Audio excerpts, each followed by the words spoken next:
Bueno, comenzamos el curso 2021 con la Escuela para Familias. Esta pandemia nos ha dejado, la verdad es que millones de cosas negativas, pero también una gran capacidad de resiliencia que nos hace renovarnos y reinventarnos cada día. Este encuentro que tenemos aquí es un producto de esto, ¿no? De la unión de los centros de Grupo Sorolla Educación para dar a todas nuestras familias una gran calidad en todas las charlas y talleres que hagamos, siempre de forma online. Hoy comenzamos una serie de charlas que lanzamos desde el grupo hoy y la próxima semana, organizadas desde Julio Verne, pero las siguientes desde los distintos centros del grupo: Julio Verne, Martí Sorolla, la de Besa Carlet, la de Belsa Elche. Por lo tanto, doy la bienvenida a mis compañeros y compañeras de los otros centros que están conectados y a todas las familias de estos centros que han creído conveniente dedicar un tiempo a escuchar lo que aquí digamos. Muchas gracias a todos y todas. Después de esta pequeña introducción, bueno, pues quiero presentaros las charlas que haremos hoy y la semana que viene, ya que están estrechamente relacionadas. Para comenzar el ciclo no podría ser de otra forma que centrarnos en cómo está afectando la pandemia socioemocionalmente a nuestro alumnado. El título de la charla es El mundo socioafectivo en tiempos de pandemia, hoy dirigido más a infantil y primaria y la semana que viene dirigido a secundaria y bachillerato. La charla de hoy la imparte Mireia Simó. Le mostramos nuestro agradecimiento por aceptar nuestra invitación. Muchas gracias, Mireia. A vosotras. Y ella es psicóloga, terapeuta gestal, especializada en familia e infancia, con más de 15 años de experiencia en servicios sociales y en el ámbito clínico privado. Es miembro del equipo docente y terapeuta del Instituto de Terapia Gestal de Valencia y forma parte del equipo docente del Instituto Gestal de Canarias. Pues Mireia, te doy la palabra cuando quieras. Muchas gracias. Muy bien, gracias a ti, Cristina. Buenos días o buenas tardes ya casi a todos y a todas. Y bueno, lo primero, agradeceros la invitación. Para mí es un placer y un gusto estar aquí este rato hablando sobre este tema que me parece tan interesante y tan apasionante a la vez, ¿no? Entonces, bueno, os cuento un poco cómo he estructurado yo esta hora y media que vamos a compartir, porque es lo que va a durar la charla. Entonces, la primera parte voy a estar hablando yo y luego sí que voy a dejar bueno, pues un rato para que podamos hacer la charla un poco más interactiva, ¿no? Que no sea solo que esté hablando yo, sino que vosotros y vosotras también podáis bueno, pues expresar, preguntar, comentar, ¿vale? Y que podamos un poco bueno, yo prefiero ir como dando respuesta a lo que sea que necesitéis y que os surja con este tema, ¿no? Entonces, bueno, en esta primera parte que voy a estar hablando yo, bueno, como decía antes Cristina, podéis ir escribiendo comentarios, preguntas, lo que queráis por el chat o luego directamente hablado, ¿no? Cuando dejemos de compartir pantalla. Entonces, bueno, antes de empezar os cuento, primero yo voy a empezar compartiendo una reflexión desde el punto de vista emocional de lo que ha sido la pandemia o de lo que está siendo. Luego hablaré de algunos aspectos de lo más importante, ¿no?, que a mí me parece en el desarrollo socioafectivo, tanto en la etapa infantil como en la etapa y cómo y qué impacto, ¿no?, está teniendo este momento que estamos viviendo, ¿no?, en esos aspectos. Luego hablaremos un poquito de las emociones y luego, bueno, pues os compartiré algunas sugerencias, por un lado, para que vosotros como personas adultas podáis cuidaros y estar mejor para acompañar a vuestros hijos y vuestras hijas, y luego algunas sugerencias directamente que tienen que ver más con cómo acompañarles, ¿no?, de manera saludable en este momento, desde el punto de vista emocional. Entonces, bueno, empezamos. El tema de la pandemia, ¿vale? Desde el punto de vista emocional, yo creo que, bueno, que si en algo estamos de acuerdo, ¿no? O creo que es algo compartido, ¿no? El que este momento, ¿no? Desde el mes de marzo, el que estamos viviendo, es un momento lleno de incertidumbre y un momento de vulnerable, ¿no? A cada persona, a cada familia, bueno, pues esta situación nos ha tocado de alguna manera, ¿no? De alguna manera distinta. Pero bueno, a todos nos ha conectado, ¿no? Con una situación en la que de repente nos pilló por sorpresa, no era una situación esperada y en la que, bueno, desde el principio hubo como mucho miedo, preocupación, ansiedad, mucha sensación de falta de control, ¿no? De estar viviendo algo que no sabíamos a dónde nos iba a llevar, ¿no? O cómo iba a ser. Y bueno, en esa experiencia, ¿no? de pérdida de control y con gran impacto emocional, con mucha intensidad emocional, pues cada uno, cada una y cada familia y cada niño, cada niña, pues fue como respondiendo de una manera, ¿no? Bueno, pues desde negar a nivel emocional lo que estaba ocurriendo hasta experimentar ansiedad, miedo, activación. También se puso en marcha como toda la creatividad de algunas personas, la solidaridad también. Y bueno, y con todo esto yo creo que ha habido como dos momentos, ¿no? Un primer momento donde, como decía, ¿no? El miedo estuvo muy presente, ¿no? Porque estábamos hablando de una situación donde tenía una gran repercusión para la salud y una preocupación económica también, ¿no? O sea, dos pilares fundamentales, ¿no? En la vida de las familias. Y bueno, desde ahí lo que yo observé, ¿no? En ese primer momento era como mucho miedo, ¿no? Incluso las personas que aparentemente estaban tranquilas, bueno, igualmente el clima que vivíamos era un clima y una atmósfera de tensión, ¿no? Y de temor y de incertidumbre, ¿no?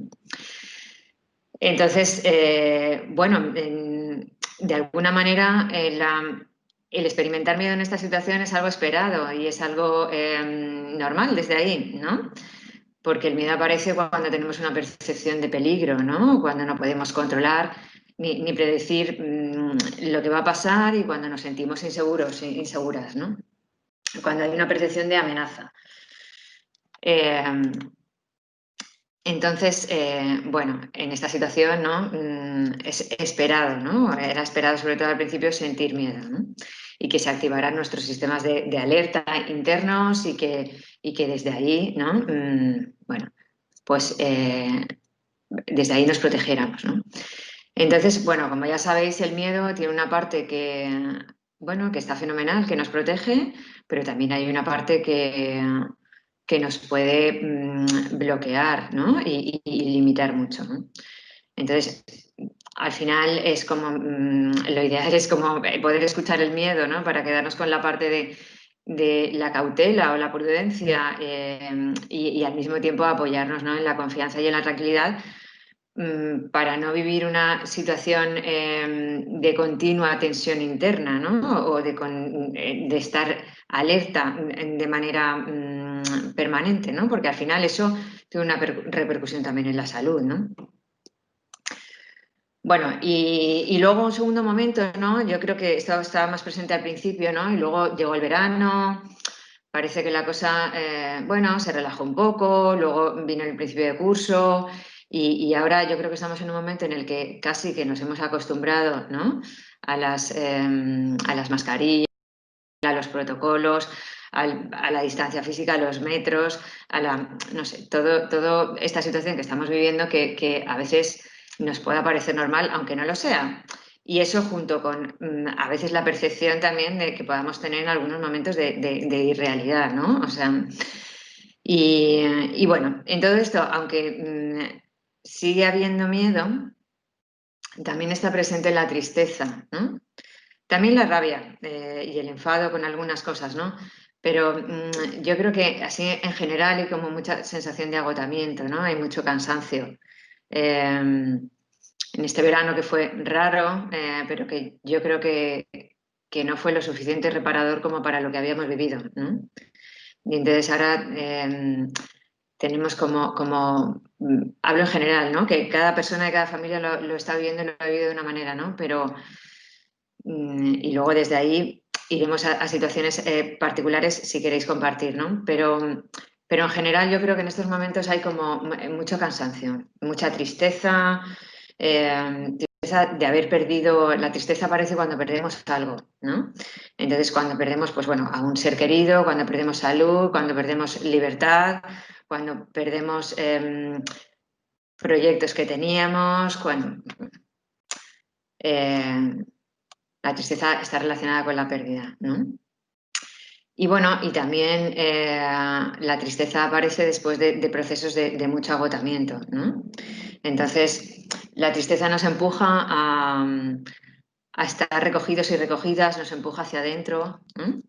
Y eso nos facilita de alguna manera también revisar y valorar. Nos facilita escucharnos, atendernos, estar más en contacto con nosotros y con nosotras mismas, ¿no? Y yo creo que estamos en un momento, bueno, más favorable para eso, ¿no? Bueno, y con las lágrimas es como la manera que tenemos de sacar, ¿no? Como esa pena, esa tristeza, a veces también las lágrimas son liberadoras, ¿no? Cuando la tristeza tiene que ver con momentos de tensión y luego el cuerpo se relaja, ¿no? Se relaja y entonces aparece el llanto, ¿no? Entonces yo creo que, bueno, que a muchas personas les ha pasado esto de decir, bueno, pues yo tengo ganas de llorar y no sé por qué, ¿no? Y bueno, yo creo que en general estamos viviendo pues un momento de cansancio y un momento triste, ¿no? Entonces, bueno, yendo ahora al tema del desarrollo socioafectivo en infantil y en primaria, yo he querido rescatar aquí como dos aspectos que me parecían especialmente importantes, ¿no? En la etapa de infantil, el vínculo de apego y la seguridad emocional es de las cosas más importantes en el desarrollo socioafectivo, ¿no? De los niños y las niñas. Entonces, bueno, el vínculo de apego satisface la necesidad de seguridad emocional. Esto es, cuando un niño o cuando una niña tiene una percepción que puede ser subjetiva, pero tiene una percepción de amenaza y estrés interno, se activa conductas de apego, que le llevan a buscar la proximidad y el contacto con figuras de apego que le satisfacen de alguna manera la necesidad de seguridad emocional.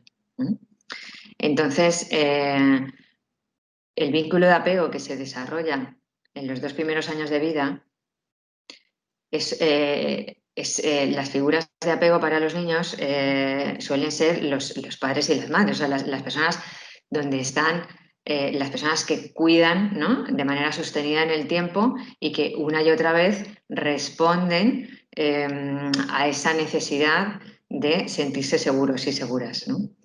Los profes también, las profes también son figuras de apego para los niños más pequeños sobre todo, ¿no? Porque la necesidad de seguridad emocional la tenemos todas las personas y las personas adultas también, ¿no? También necesitamos, bueno, de hecho también tenemos vínculos de apego, ¿no? Las personas adultas. Lo que pasa que el tema de la seguridad emocional es especialmente importante en los primeros años de la infancia, porque un bebé o un niño o una niña pequeña, si no tiene un adulto o una persona adulta a su lado, no puede sobrevivir. Entonces es un tema como casi que de supervivencia, ¿no? El sentirse segura emocionalmente. Entonces, bueno, en ese sentido, bueno, en lo que yo he podido ir viendo, ¿no? Estos meses, los niños y niñas que durante el confinamiento, sobre todo, ¿no?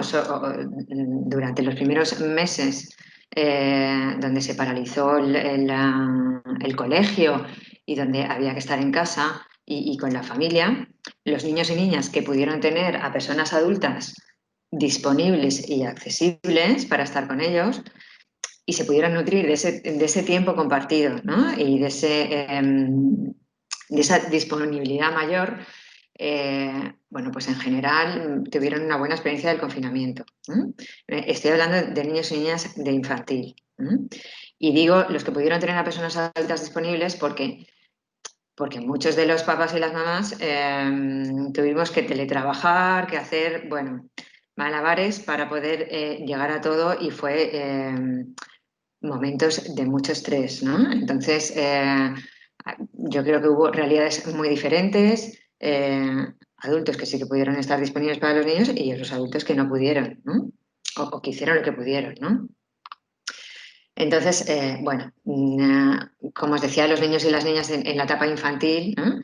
Necesitan socializar, necesitan correr, saltar, moverse, tener contacto con otros niños, niñas, estar en un entorno de aprendizaje, pero sobre todo, por encima de todo eso, lo que necesitan es sentirse seguros y acompañados, ¿no? Y acompañadas en su crecimiento por sus figuras más significativas, ¿no?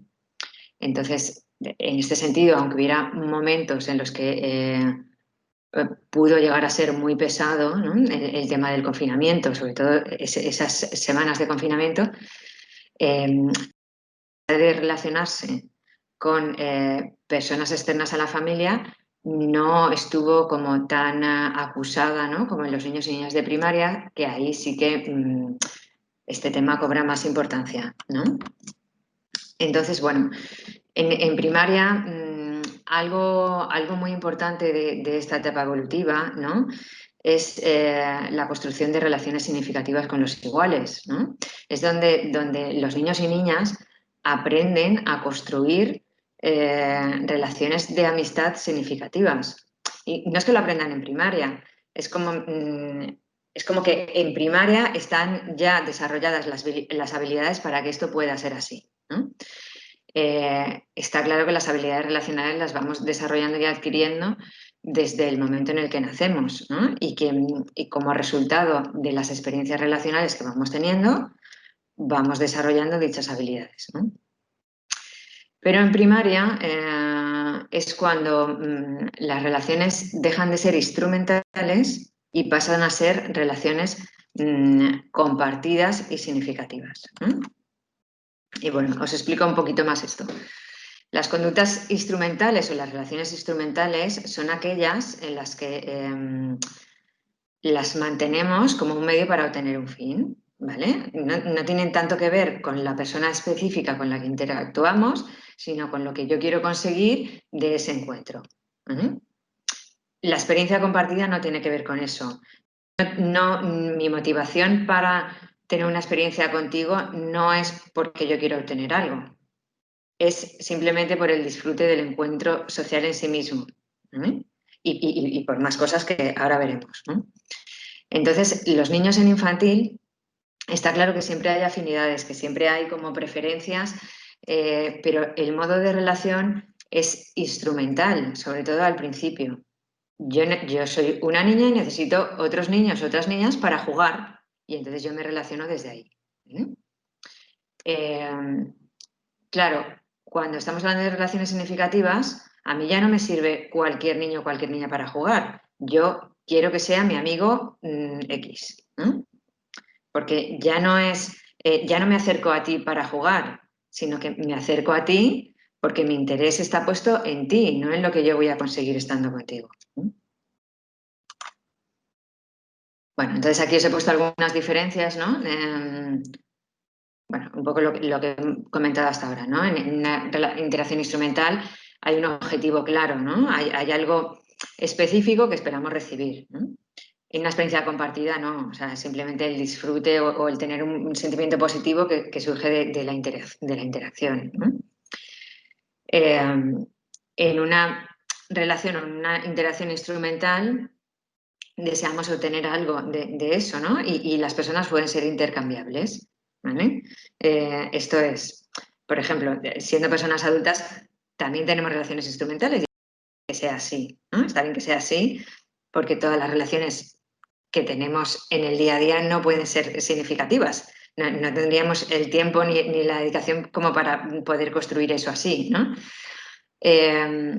Por ejemplo, si vamos a comprar una barra de pan, eso es una interacción instrumental, porque yo voy a la panadería y yo quiero que alguien me venda una barra de pan. Entonces, a mí no me importa tanto quién me la vende. Yo lo que quiero es que alguien me venda una barra de pan. ¿Vale? Está claro que puedo tener preferencias y está claro que puedo preferir que una persona que es más amable me venda el pan que una que es menos, por ejemplo, ¿vale? O lo que sea. Pero al final a mí lo que me importa es comprar un pan y para eso yo estoy haciendo esa interacción, ¿no? Entonces, claro, esas interacciones instrumentales las seguimos teniendo toda la vida, ¿no? Pero al final lo que nos va a aportar satisfacción y bienestar relacional en el encuentro es tener la capacidad para construir relaciones significativas, no solo relaciones instrumentales, ¿no? Y entonces, bueno, desde ahí los primeros años de primaria y luego toda la primaria, ¿no? Es un momento evolutivo en el que esto es muy importante, ¿no? Porque si los niños y las niñas no aprenden a construir este tipo de relaciones, al final lo que hay es una vivencia de mucha soledad, ¿no? Yo puedo estar jugando, pero es como jugando o relacionándome con los demás, pero sentirme muy solo o muy sola por dentro, ¿no? Entonces, si esto no se construye, hay mucha soledad interna, ¿no? Y además de malestar y de impacto en la autoestima también. Bueno, entonces os decía, características de las relaciones significativas, ¿no? Eh, bueno, pues son esas relaciones de amistad, ¿no? Donde hay recuerdos compartidos, ¿no? Donde hay momentos de diversión junto y donde los niños y las niñas se acuerdan de ese momento que vivieron con su amiga, con su amigo, y además tienen conversaciones sobre esas experiencias, tienen proyección de planes, ¿no? Les apetece hacer cosas juntos. Pero sobre todo son esas relaciones donde los niños se sienten vistos y vistas, ¿no? Y tenidos en cuenta por los demás, ¿no? Es la vivencia de ser importante para la otra persona, ¿no? Entonces, bueno, es cuando un niño o una niña puede tener la experiencia, ¿no? De que tiene alguien de su mundo de iguales, ¿no? Que sabe lo que le gusta, lo que le molesta, lo que se le hace difícil. Eso es sentirse vista, ¿no? Sentirse visto.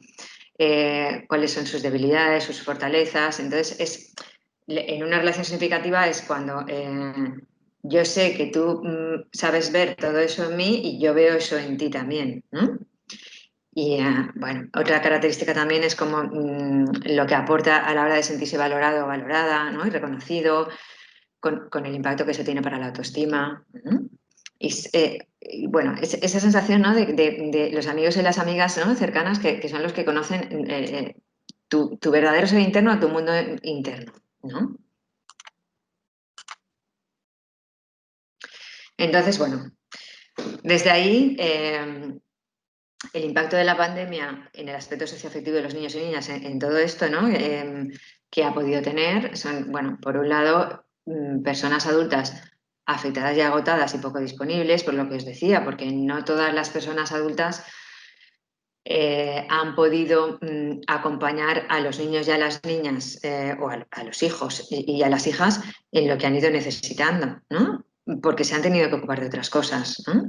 Porque, bueno, ha habido colectivos, ¿no? Como el de la educación o como el de la sanidad o como, bueno, otros colectivos donde los padres y las madres han tenido que trabajar mucho, ¿no? Y bueno, y también en otras ocasiones no ha sido por tener que trabajar mucho, sino que ha sido, pues bueno, por el contagio del virus, por vivencias personales muy duras, este tipo de cosas, ¿no? Entonces, bueno, esto de alguna manera yo creo que es algo que también los niños y las niñas han vivido, ¿no? Luego, por otro lado, ha habido como más tiempo compartido con la familia, ¿no? Sobre todo cuando no, bueno, estos meses antes del verano, ¿no? Ahora también porque se reducen los contactos sociales y de alguna manera hay más tiempo compartido, ¿no? No tanto como antes del verano, pero sigue habiendo más que a lo mejor de lo que había antes, ¿no? Y, y claro, ahí ha habido un poco de todo, ¿no? O sea, esa ambivalencia, sentimientos encontrados, o sea, por un lado vivencias agradables, eh, junto con vivencias de desregulación, con más conflictos, bueno, ha habido un poco de todo ahí, ¿no? Luego, otro de los impactos es la limitación del contacto con otras personas de la familia, amistades, que suponían un enriquecimiento desde el punto de vista socioafectivo de los niños y las niñas, ¿no? Para los niños y las niñas es muy importante las experiencias con sus padres y sus madres, pero el mundo infantil no solo se nutre de lo que aportan las familias. Hay otros contextos, pues el contexto escolar, ¿no? Sin ir más lejos, y otros contextos, pues de otras actividades y otros entornos en los que los niños y niñas se enriquecen, que desde, bueno, con esta situación hay mucha limitación con todo eso, ¿no? Bueno, luego el mantenimiento de las amistades por medio de las tecnologías, ¿no? El aislamiento bueno, y al final lo que hay son menos experiencias relacionales, ¿no? Entonces, bueno, sobre todo en los niños de primaria, pues esto a mí me parece que es un tema que especialmente se tiene que cuidar, ¿no? Bueno, cuidar o por lo menos no perder de vista, ¿no? Este tema. Que las tecnologías nunca pueden sustituir lo que es un encuentro presencial. Entonces, bueno, ahora sí que es verdad que sí que tienen ese contacto y esa interacción social, ¿no? En el cole, sobre todo mucho, porque bueno, menos mal que hemos podido seguir, ¿no? Con el curso escolar. Lo que estábamos hablando un poco al principio, ¿no? Con Cristina y con Noelia, ¿no? Que cuando empezó el curso, bueno, estos comentarios, ¿no? Bueno, venga, unas semanas y luego todos para casa. Y bueno, y de momento todavía aquí estamos, ¿no? Entonces, eso bien, pero a pesar de eso, es un tema que yo creo que no hay que perder de vista, ¿no? Y bueno, ahora yendo al tema de las emociones, que también yo me parecía interesante que lo pudiéramos repasar, ¿no? Porque, bueno, ¿qué son las emociones, no?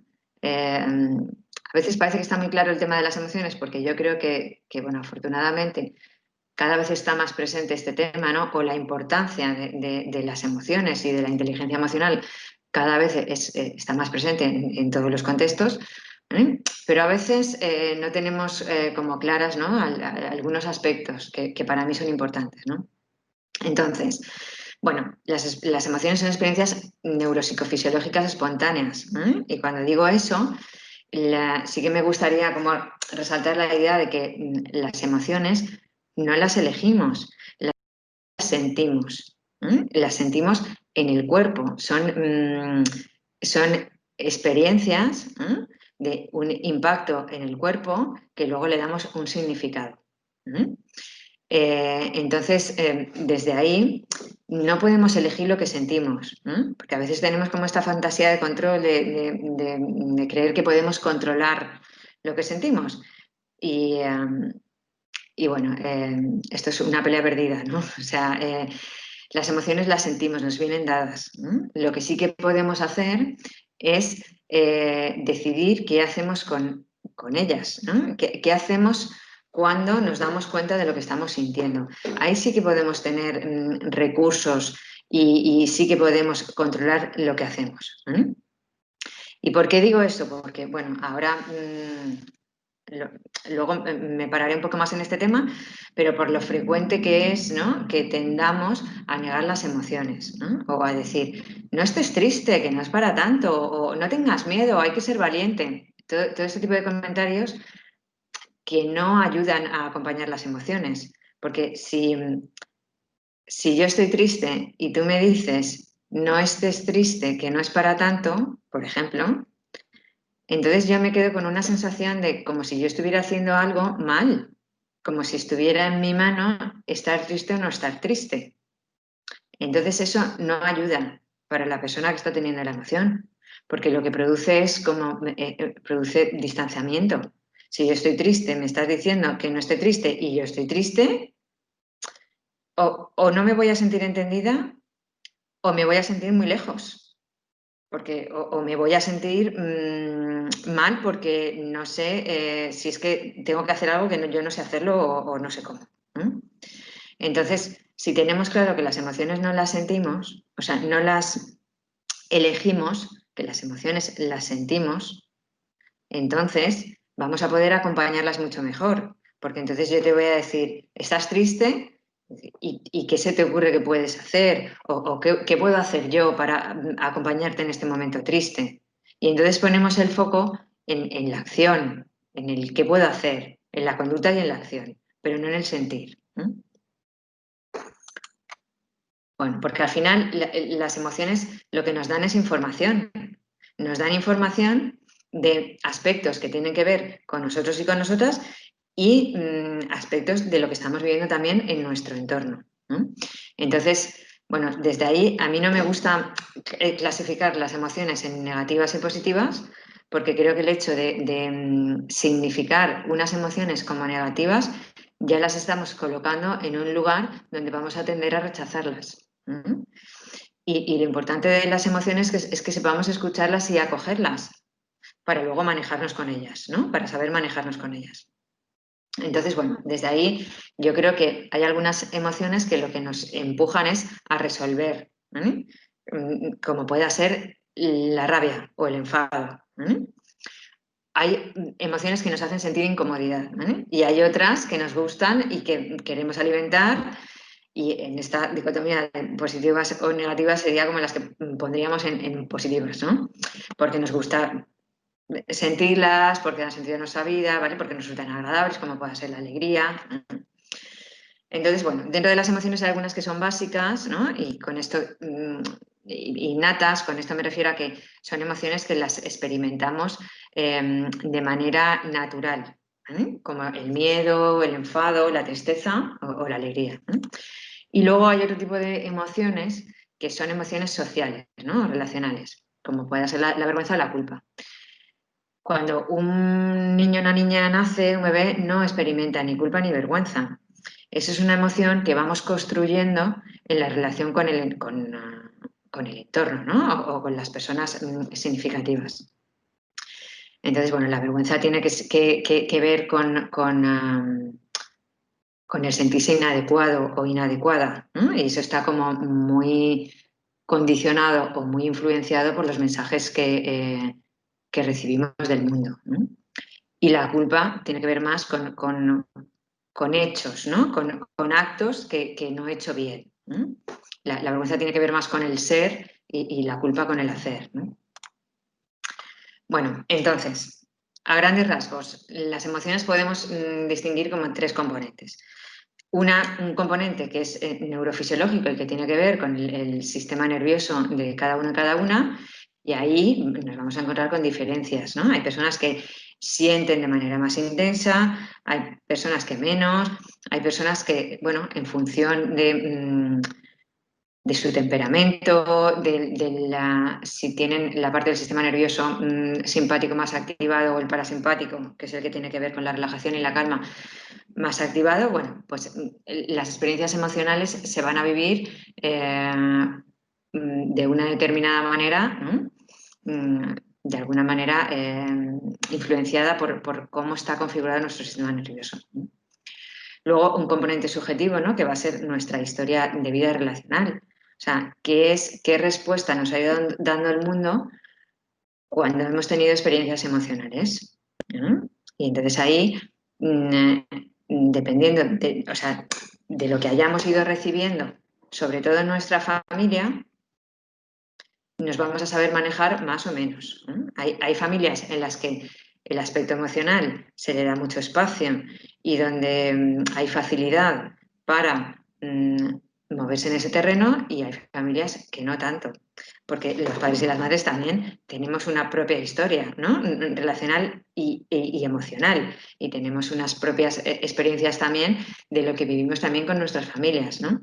Y entonces ahí se va configurando como una manera de estar con lo emocional, donde puede haber como, por un lado, más conocimiento o menos, y también más permiso o menos, ¿no? En algunas familias o para algunas personas adultas es muy difícil acompañar algunas emociones, ¿no? Y bueno, esto también es un aprendizaje, ¿no? Para los padres y para las madres. Y luego, bueno, el componente expresivo, que sería como, ¿qué hago yo, no? O sea, ¿qué hago yo? ¿Qué hago yo cuando tengo miedo? ¿Qué hago yo cuando me enfado? ¿Qué hago yo cuando siento vergüenza? ¿No? Que tendría que ver más con cómo expreso yo la emoción. No solo cómo la vivo, sino también cómo la expreso. Vale, bueno, aquí os he querido distinguir un poco lo que sería una sensación, ¿no? Que sería que está más relacionada con la información que nos llega a partir de los sentidos, el sentimiento, que sería cuando lo pasamos a la parte cognitiva, ¿no? Cuando ya no es tanto el impacto corporal, sino cuando le damos un significado a eso, y el estado de ánimo, que sería como una manera más prolongada en el tiempo, ¿no? de estar. Las emociones, si las dejamos, si las acogemos y nos permitimos sentirlas, las emociones son rápidas, vienen, cumplen su función y se van. Si la persona o el niño o la niña fluye bien de manera emocional, las emociones no se quedan. El problema es cuando queremos no sentirlas, cuando las bloqueamos de alguna manera, cuando las negamos, porque entonces eso es mucho más probable que una determinada emoción se quede más tiempo, que si la escuchamos, la atendemos y luego se va. Y sobre todo con los niños y las niñas, porque las personas adultas nos manejamos peor con esto de estar en el presente. Vamos perdiendo, conforme vamos creciendo, vamos perdiendo esa capacidad de contacto con el presente. Y entonces, si por ejemplo nos preocupa algo, pues podemos estar todo el tiempo con eso. Los niños y las niñas en ese sentido tienen mucha más facilidad para conectarse con el presente y pueden estar experimentando una emoción determinada y a la hora estar en otra cosa. Porque, y a veces, bueno, esto me pasa a veces, ¿no? Con los padres y las madres que dicen, no, pero es que luego se estaba riendo. O sea, que las lágrimas de antes eran mentira. Porque es que luego estaba, y digo, no, o sea, es que no tiene por qué ser mentira. Es que los niños pasan de una emoción a otra rápidamente y están conectados y conectadas con lo que sea que estén viviendo en ese momento, ¿no? Bueno, entonces, un poco para terminar este tema de la regulación emocional, o sea, el tema de las emociones. A ver, lo importante es que tengamos mecanismos y que sepamos regularnos emocionalmente. No se trata de no sentir, sino se trata de tener la capacidad de sentir y poder regularnos emocionalmente de manera que tengamos nuestros recursos disponibles para decidir qué queremos hacer, ¿vale? Con eso que estamos sintiendo. Entonces, bueno, hay un nivel de intensidad emocional, ¿vale? Que está, bueno, os voy a poner este dibujito, que así lo vemos mejor, ¿vale? Hay un nivel de activación interna adecuado, digamos, que sería el que, si nos imaginamos aquí como dos líneas, ¿no? Este cuadrito, que bueno, es la ventana de tolerancia de Siegel, que es un autor que plantea este concepto, ¿no? Y que a mí me gusta mucho para explicarlo, porque los niños y las niñas también, a veces una imagen ayuda mucho a poder visualizar un concepto, ¿no? Entonces, cuando estamos reguladas emocionalmente, es cuando estamos teniendo una intensidad interna de la emoción que está dentro de estas dos franjas que veis aquí, ¿vale? ¿Y qué significa eso? Significa que ahí yo puedo tener todos mis recursos disponibles, mi cerebro funciona de manera armonizada, en el que yo puedo sentir, puedo pensar, ¿vale? Y sobre todo es esa situación en la que yo puedo estar relacionándome con un otro. Yo puedo tener una emoción y puedo estar viéndote a ti, puedo interaccionar contigo, ¿vale? Pero hay situaciones en las que nos desregulamos, ¿vale? Y nos desregulamos los niños y las niñas y también las personas adultas. Entonces, hay situaciones en las que la intensidad emocional interna es tan alta que nos salimos de las franjas estas, ¿no? Nos salimos del umbral que nos haría mantenernos en esa situación de regulación emocional. Entonces, nos hiperactivamos y ahí es como que el cerebro se cortocircuita. Entonces, es ese momento donde los niños y las niñas y también las personas adultas decimos, es que yo no quería decir eso, es que yo no quería hacer eso, es que yo quería, es como una pérdida de control, ¿no? Y luego también hay situaciones en las que no sea una hiperactivación, pero lo que sea es justo lo contrario, una hipoactivación. Por ejemplo, un estado depresivo de un niño, de una niña o de una persona adulta. Es cuando hay tan poca activación interna que la persona no puede estar interaccionando con otra persona, ¿no? Bueno. Entonces, bueno, esto lo voy a pasar rapidito porque seguramente ya lo sabéis y si no, ahora luego en las preguntas nos paramos un poquito más, ¿vale? Pero sí que quería mencionar, bueno, de alguna manera este tema del cerebro, ¿no? De las partes que tiene el cerebro y de cómo, si estamos en una situación de regulación emocional, esto va a ser como una máquina que funcione de manera interconectada y que funciona de manera armonizada. Y en una situación de desregulación emocional es como que estas tres partes del cerebro se cortocircuitan, ¿vale? Entonces, bueno, por un lado sería la parte más interna, ¿no? El cerebro reptiliano que se llama, porque es el cerebro bueno, que compartimos con los reptiles, es el más primitivo, digamos, ¿no? Y el que regula todo el tema de la supervivencia, los impulsos. Luego la segunda capa sería el sistema límbico, o sea, la parte del cerebro que regula todo el tema que tiene que ver con las emociones y las relaciones.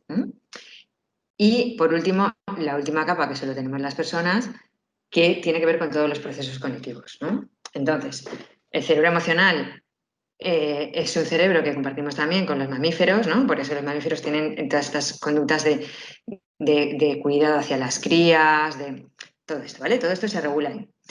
Entonces, ¿por qué os quería poner esto? Un poco por refrescar cómo madura un cerebro. Cuando la mayoría de la maduración del cerebro se produce fuera de la tripa, ¿no? Dentro o sea, en el embarazo, durante el embarazo, lo que madura es el cerebro reptiliano, ¿no? La capa más interna, y luego el cerebro emocional, sobre todo madura en los 2 primeros años de vida, que tiene que ver mucho con lo que os decía al principio de la seguridad emocional, del vínculo de apego, ¿vale? Todo esto. Y luego la parte cognitiva madura más tarde, ¿vale? Entonces, a los 6 años ya las estructuras básicas, digamos que a los 6 años ya está maduro, ¿vale? Pero durante toda la etapa de infantil, todo esto todavía se está construyendo, ¿vale? Esto será como las bases de lo que luego nos va a acompañar toda la vida, ¿no? Bueno. Entonces, bueno, vamos a las sugerencias directamente porque veo que nos queda poco tiempo. Entonces, volviendo al tema de la regulación emocional, ¿vale? ¿Qué factores intervienen en la experiencia emocional? Por un lado, como os decía, cuestiones neurofisiológicas que tienen que ver con cuestiones temperamentales, con cuestiones de la idiosincrasia del sistema nervioso de cada niño, cada niña, cada persona, ¿vale? Y por otro lado, las experiencias relacionales que van modulando y que van construyendo todo eso, ¿vale? Entonces, ¿qué tiene que ocurrir para que yo sepa regularme emocionalmente? Lo que tiene que ocurrir es que yo haya tenido la experiencia de que mi entorno, o sea, mis personas significativas, o sea, casi siempre mi madre y mi padre, me hayan sabido regular. Para que un niño o una niña desarrolle recursos y mecanismos de regulación emocional y de contención, tiene que haber experimentado eso mismo en la relación con sus cuidadores principales. ¿Vale? ¿Y por qué os digo esto? Bueno, yo quiero recalcar esta idea porque a mí me gusta recordar siempre que a veces los padres y las madres queremos que nos den pautas para saber cómo hacer las cosas con nuestros hijos y con nuestras hijas. Y yo siempre digo que uno de los aspectos más importantes es que tengamos un conocimiento personal y una inteligencia emocional nosotros y nosotras como personas adultas para luego poder facilitar eso en los niños y las niñas. O sea, si yo quiero que mi hijo o mi hija escuche, primero mi hija o mi hijo se ha tenido que sentir escuchado por mí. Y para eso yo tengo que saber escuchar. ¿Me seguís? Como yo estoy hablando y no os veo las caras, entiendo que, bueno, confío en este rato que vamos a tener ahora al final un poco para que podamos compartir e interaccionar. Vale, entonces, desde ahí, algunas sugerencias para sostener mejor este momento de pandemia, vosotros como mamás, papás, como personas adultas, ¿vale? partiendo un poco de esta idea que os decía, ¿vale? Que es importante que tú te cuides y que puedas estar de la mejor manera posible para poder acompañar a tus hijos y a tus hijas en lo que puedan necesitar, ¿no?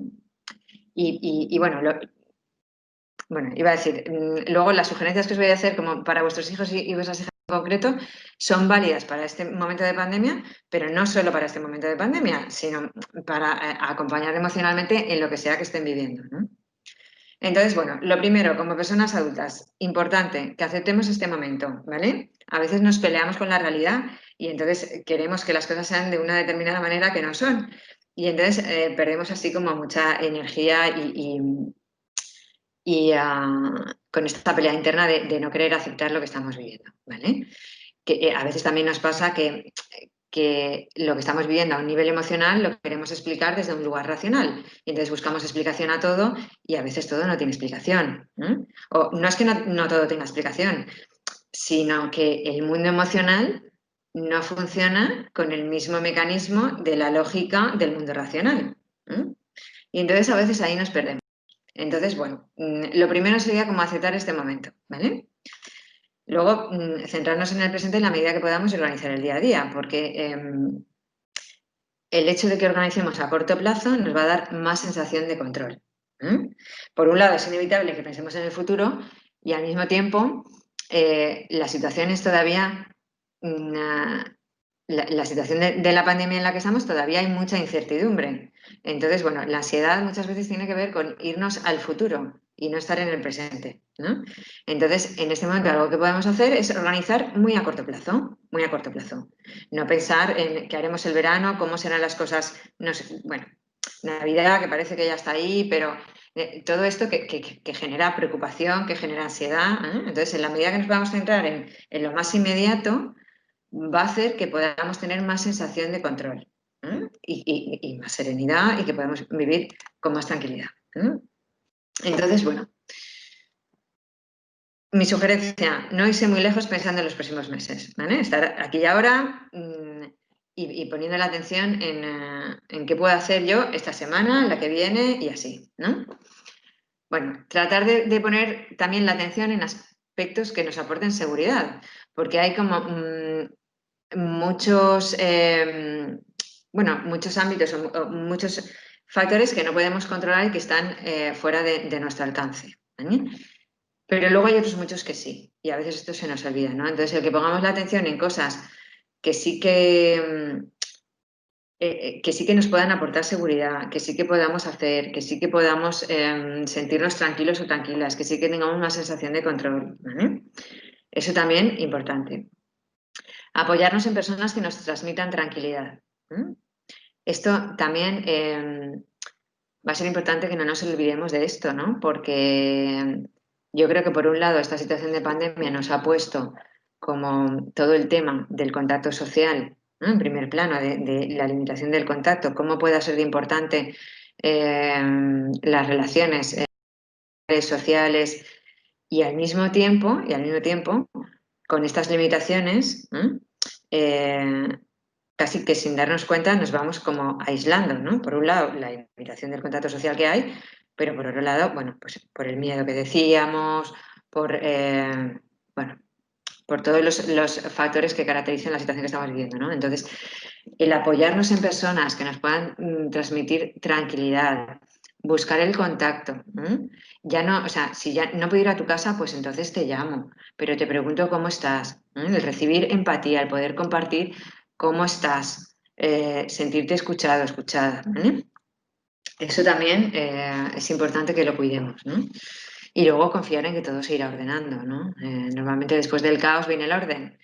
Y entonces el saber bueno, que ahora estamos viendo lo que estamos viviendo, pero que poco a poco se irá reconstruyendo y volveremos a vivir con más estructura, ¿no? O por lo menos con una sensación de más estabilidad, ¿no?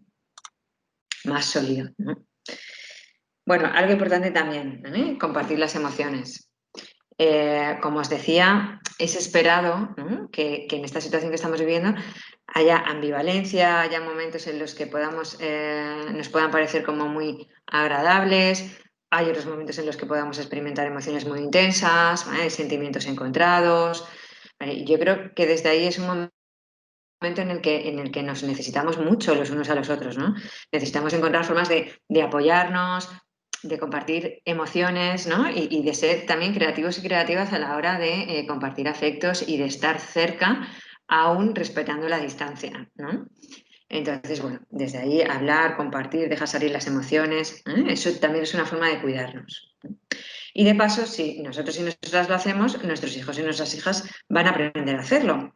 Porque acordaros que los hijos y las hijas aprenden de lo que ven en sus padres y en sus madres. Bueno, y en las otras figuras adultas que les rodean, ¿no? Pero que muchas veces es mucho más importante o tiene mucho más impacto lo que ellos observan y ellas observan y no tanto lo que les decimos, ¿vale? Entonces, si es que mi padre, mi madre comparten, entonces yo voy a aprender a hacerlo, ¿vale? Como hijo, como hija.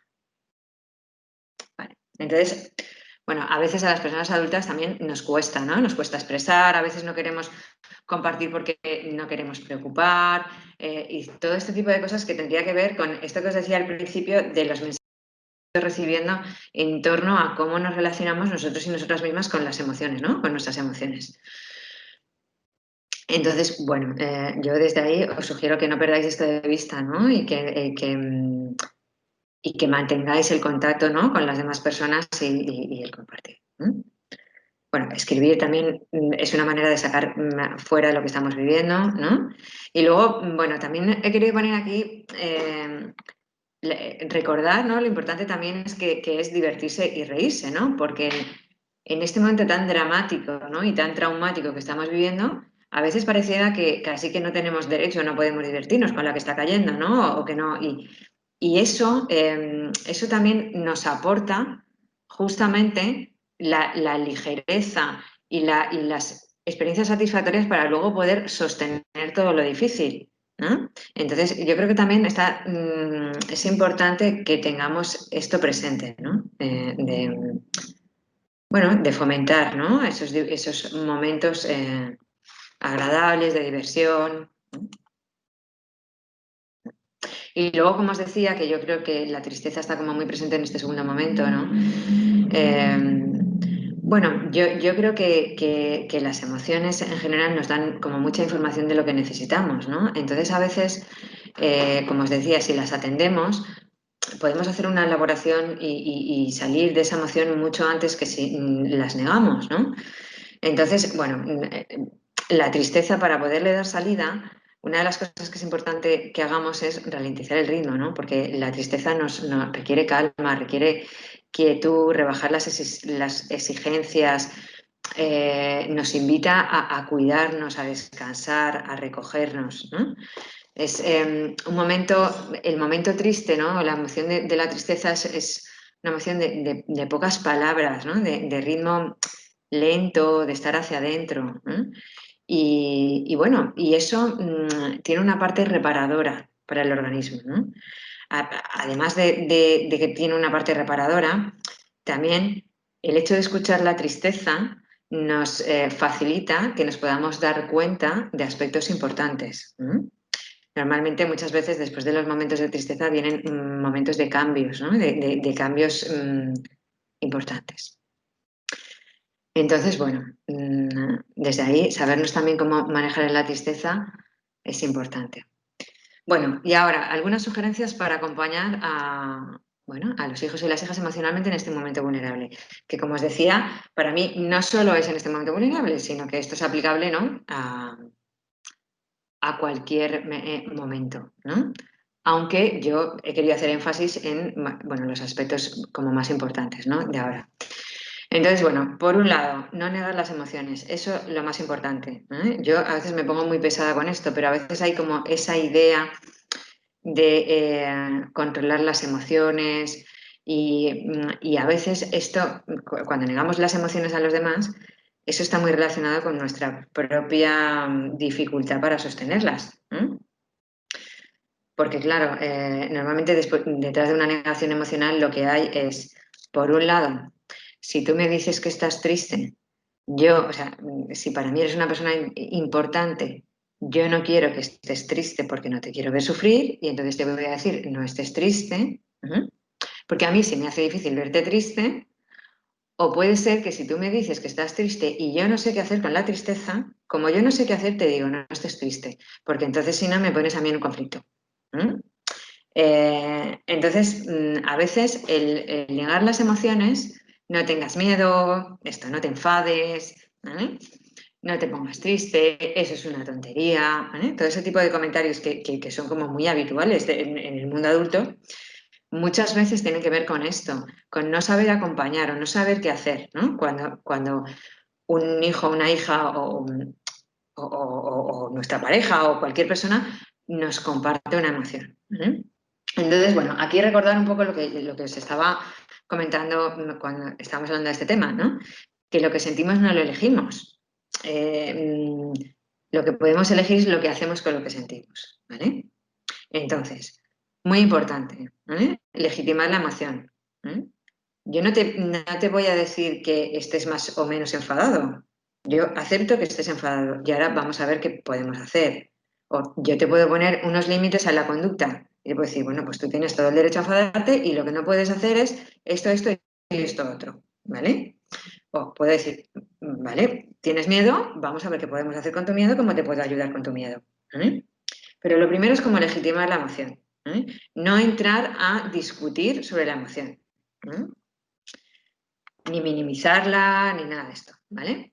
Luego, enseñarle a escuchar sus emociones, ¿vale? Si aceptamos que están ahí, poniendo el foco en lo que queremos hacer con ella, entonces eso es una experiencia mucho más satisfactoria, ¿vale? Que si perdemos toda la energía en tratar de no sentir. Es que no quiero sentir miedo, ya, pero es que el miedo, es que tienes miedo. Ya, pero es que yo no quiero, ya, pero es que el miedo va a estar igual, ¿no? Y toda esa pelea interna que muchas veces es lo que hay detrás, ¿no? Cuando hay un bloqueo emocional, si lo aceptamos, bueno, pues nos ahorramos todo eso. Entonces, otro aspecto importante, facilitarle, ¿no? que a nuestros hijos y a nuestras hijas que se den cuenta de los recursos personales que tienen. ¿Vale? Como os decía, si ponemos el foco en la acción, lo importante es que las emociones no le limiten, sino que le den información de lo que le pueda estar pasando y que eso sea como un impulso a la acción de hacer lo que sea que necesite hacer. Y bueno, entonces desde ahí es como poderles apoyar en lo que sea que necesiten, ¿no? Cuando están sintiendo lo que sea que sientan. Otra cuestión importante con el tema de las emociones, ¿vale? Para poder facilitar ese acompañamiento más saludable, ¿no? A veces, como personas adultas, tenemos que poner palabras a lo que pasa, porque a veces los niños y las niñas, sobre todo en las etapas, ahora estoy pensando más en niños y niñas de infantil, ¿no? Pero en las etapas más del principio, a veces no tienen suficientes recursos o palabras para describir su mundo emocional.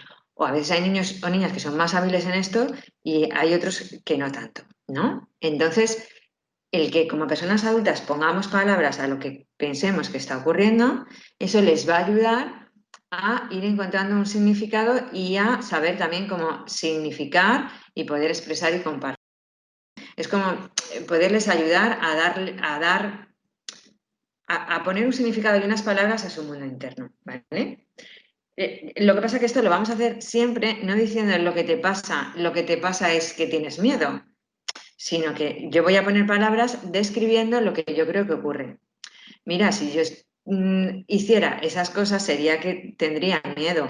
O yo no sé, a veces en esta situación hay niños, o sea, siempre vamos a dejar como un pequeño espacio para que sea el niño o la niña la que diga, ah, pues sí, me pasa eso. ¿Vale? Porque si describimos lo que queremos que pueda estar pasando, sin imponer un significado, sino a ti lo que te pasa es, o sea, sin decir eso, le damos como ese espacio al niño y a la niña de poder mirar dentro, ¿vale? De mirarme, escuchar, ver si eso les encaja, si no, si tiene sentido para ellos, si no, ¿vale? Y con eso van construyendo. Entonces, bueno, desde ahí poner palabras importantes, ¿vale? Buscar momentos de calma donde pueda aflorar lo que está en el fondo. Esto también. A veces nos pasa que un poco como en la vorágine, ¿no? Del día a día no encontramos espacios de tranquilidad para estar con los hijos y con las hijas, ¿no? A veces ese es el momento de ir a dormir para muchos niños o niñas, o a veces, bueno, otros momentos. Entonces, facilitar momentos de calma, donde el niño y la niña perciba o tenga la experiencia de tener a una persona adulta, a su padre, a su madre o a quien sea que le acompañe, que está accesible y disponible, eso es una invitación a que puedan aflorar cuestiones emocionales que puedan estar en el fondo de la experiencia de los niños y las niñas, ¿no? Entonces es importante también como buscar esos espacios y fomentarlos, ¿no? Fomentarlos. Y luego, bueno, también lo que os decía antes, ¿no? Compartir nuestro mundo interno como adultos y adultas. Esto no significa que les vayamos a hacer partícipes del mundo de los adultos, o sea, de cosas de las que no les tocan, ¿no? O sea, si yo, a ver, si yo tengo una preocupación por algún asunto económico, no hace falta que yo le comparta a un niño pequeño ese tema, porque ese tema no tiene nada que ver con su mundo, ¿no? Pero si yo he tenido un día una mala experiencia con X cosa, o me siento así o me siento así, eso sí que le puedo poner palabras, ¿no? Entonces, no es que compartamos todo, pero sí que de una manera fluida lo que pensemos que pueda ser como parte de lo natural y de que está bien que ellos y ellas lo conozcan, pues entonces si lo que os decía antes, si compartimos como personas adultas, ellos y ellas van a aprender a compartir, ¿no? Vale, y luego un aspecto importante, lo que os comentaba antes de las relaciones significativas, ¿no? Cómo poderles facilitar la construcción de esas relaciones con los amigos y con las amigas, ¿no? Esto también importante, ¿vale? Ayudarles a tener gestos de conexión, ¿vale? Con sus amigos y con sus amigas, favorecer el contacto, aunque sea con distancia, ¿vale? Y bueno, sobre todo enseñarle cómo a cuidar esas relaciones de amistad, porque no solo es, o sea, el tener amigos o no tenerlos en este momento, en esta etapa evolutiva, como pueda ser primaria, va más allá de eso. Es como todo lo que veíamos antes que hay detrás de la experiencia de una experiencia compartida con un otro, ¿no? O con una otra, ¿no? Entonces, bueno, yo creo que lo vamos a dejar aquí. Voy a dejar de compartir pantalla.